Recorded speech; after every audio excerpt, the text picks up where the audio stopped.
من المسجد الحرام إلى المسجد الأقصى، ثم جعله يصلي بأنبيائه المذكورين في قرآنه إماما، ثم عرج به إلى السماوات العلى عند سدرة المنتهى من فوق قبة الصخر، من فوق الصخرة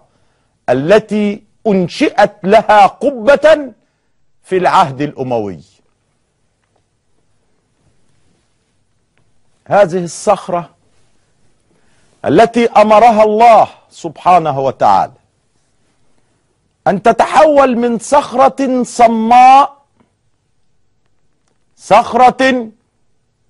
صماء، جامدة صلبة، إلى سستة مثل السستة يقف عليها النبي فتضغطه ضغطة تنطره إلى السماوات العلى، فتضغط من نفسها ضغطة فتذهبه